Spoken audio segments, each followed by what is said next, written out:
سادات کے نسب کو اگر دیکھا جائے، سادات کے نسب کو، لیکن اتنا یاد رہے اگر بدعقیدگی آئی تو سب ختم ہو جاتا۔ صاف صاف جملے بولنا اس لیے ضروری ہے کہ یہ جملے صرف اسی پھول گلی کے اندر سمٹ کے نہیں رہیں گے، ہندوستان بھر میں جائیں گے۔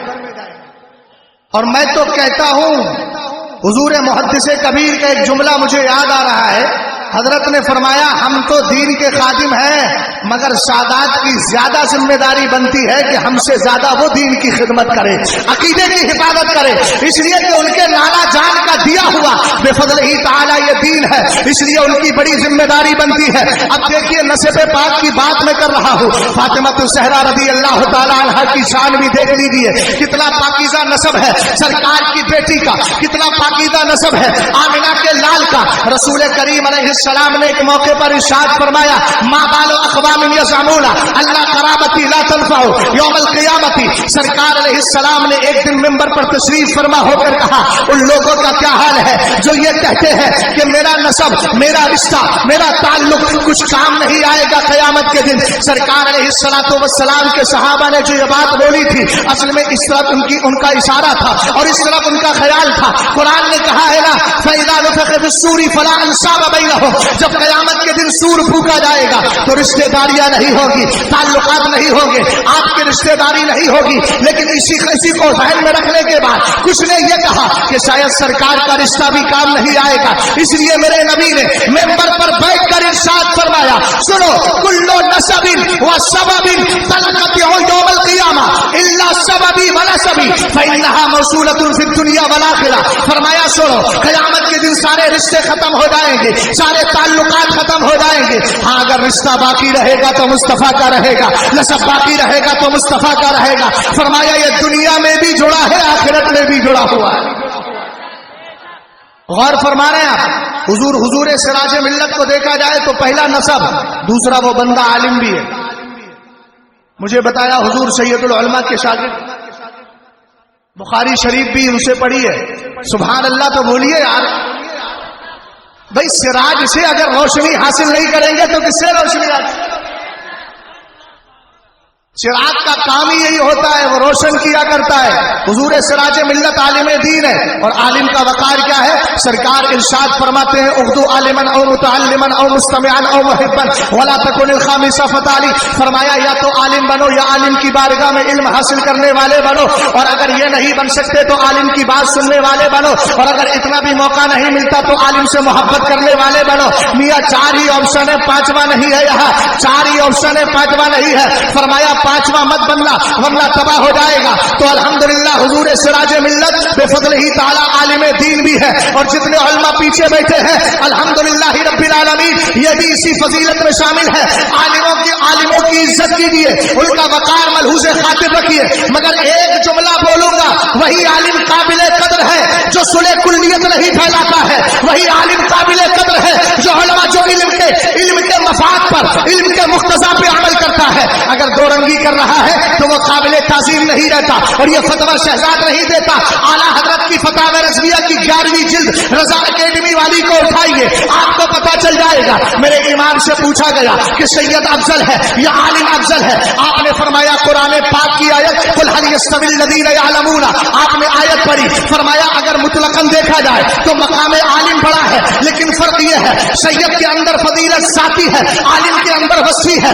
جب تک عالم متقی ہے، اس کا عقیدہ اچھا ہے، شریعت کا کام کر رہا ہے، غال میل نہیں کرتا، وہ قابل تعظیم ہے، اس لیے کہ نائب رسول ہے۔ اور فرمایا سید اگر اس کی بدعقیدگی، بدمذہبی حد کفر تک نہ پہنچی ہو تو وہ قابل تعظیم، لیکن اگر حد کفر تک پہنچ جائے تو پھر اس کا رشتہ نسب سرکار سے کٹ جاتا ہے۔ یہ دونوں چیزیں سامنے رکھی جائے۔ آپ نے دیکھ لیا سید کی فضیلت ذاتی ہوتی ہے، عالم کی فضیلت وصفی ہوتی ہے، اور بس کب تک باقی رہتا ہے جب تک کہ اعلیٰ حضرت کی زبان میں یہ کہو دشمن احمد پہ شدت کیجیے، ملحدوں کی کیا مربت کیجیے، غیظ میں چل جائے بے دینوں کے دل، یا رسول اللہ کی کثرت کیجیے۔ تیسری خوبی یہ ہے کہ سید صاحب قبلہ کی عادت تھی علیہ الرحمہ، وہ غلط بات برداشت نہیں۔ میں نے ابھی 2-3 دن پہلے کسی صاحب نے پوسٹ بھیجی، مجھ سے بھی بہت سارے لوگ کہتے ہیں مولانا ایسا بولتے ہو، بہت تم سے بھی ناراض رہتے ہیں۔ تو ایک بندے نے میرے پاس پوچھ بھیجی، اللہ اس کو اس کا بھلا فرمائے، بڑی دل کو دھارس ملی اور دل کی دھارس بندی اور دل کو سکون ملا۔ اس میں لکھا تھا کہ سب کو راضی کرنا یہ منافق اور رسول کلی کا کام ہے، اور بولے حق بولنے والے سے لوگ ناراض رہتے ہی ہیں، مگر حق بولتے جاؤ، ناراضگی کی فکر نہ کرو۔ اور اگر پھر بھی اگر دل ستاتا ہے تو میں یہی کہتا ہوں، ایک طرف آدائے دی، ایک طرف ہے بندہ ہے تنہا شہا، تم پہ کروڑوں درود۔ یہ پڑھ لیتا ہوں اپنے امام کا لکھا ہوا شعر، اور اس کے بعد سرکار کی طرف لو لگا کے عرض کرتا ہوں، سکون ملتا ہے کیوں کہوں بے کس ہوں میں، کیوں کہوں بے بس ہوں میں، تم ہو میں تم پر فدا، تم پہ کروڑوں درود۔ حضور سراج ملت کا ایک بہت بڑا وصف یہ بھی تھا کہ بمبئی کی سرزمین پر اگر کہیں کوئی فتنہ اٹھتا تو دیر نہیں فرماتے تھے، فتنے کا فوراً سد باب کیا کرتے تھے، اور سد باب کرنا بھی چاہیے، اس لیے کہ میرے نبی علیہ السلام فرماتے ہیں، اذا ظہرت الفتن اب البدع وسب اصحابی فلیظہر العالم علما فمن لم يفعل ذلك فعليه لعنۃ اللہ والملائکۃ والناس اجمعین ولا يقبل اللہ منہ صرفا ولا عدلا۔ حضرت ابن عساکر نے تاریخ دمشق کے اندر اس حدیث کو لیا ہے، سرکار اعلیٰ حضرت نے ملفوظ شریف میں بھی ذکر کیا ہے، میرے نبی علیہ السلام فرماتے ہیں اگر فتنے پیدا ہو، بدعتیں جنم لے، میرے صحابہ کو گالیاں دی جائے، عالم پر فرض ہے اپنے علم کا اظہار کرے، اگر علم کا اظہار نہیں کرتا تو اس پر اللہ کی لعنت ہے، فرشتوں کی لعنت ہے، سارے لوگوں کی لعنت ہے، اللہ نہ اس کی نفل نماز قبول کرے گا نہ فرض نماز قبول کرے گا۔ پتہ چلا مسجدوں کا امام رکھنا ہے تو اسی کو رکھو جو وہابیت کی دھجیاں اڑاتا ہو، رافضیت کو دھول چڑھاتا ہو، لیب رافضیت کو دل کے اندر تارے دکھاتا ہو، اس کی بدعقیدگی سے لقاب کشائی کرتا ہو، پردہ ہٹاتا ہو۔ الحمدللہ رب العالمین، اگر ایسا امام مصلی پہ کھڑا ہوگا اس کے رسول میں ڈوب کر آپ کو نماز پڑھائے گا، آپ کہو گے اس کی اقتدا کے لیے پیچھے اس امام کے، اس کی نماز بھی قبول ہو جائے گی، تمہاری نماز بھی قبول ہو جائے گی۔ پتہ یہ چلا کسی ایرے خیرے کو، کسی سلے کلی مزاج رکھنے والے کو امام بنانے سے کوئی فائدہ نہیں، فائدہ اسی وقت ہوتا ہے جو مصطفیٰ کا سچا عاشق مصلی پہ کھڑا ہوتا ہے۔ سبحان اللہ سبحان اللہ، سمجھ گیا؟ اور یہ وصف خاص ہے، علماء حق کا وصف خاص ہے، وہ کسی کی فکر نہیں کرتے۔ اگر ماضی قریب میں کسی کو آئیڈیل بنانا ہے تو تاج الشریعہ کو دیکھ کیوں نہیں لیتے؟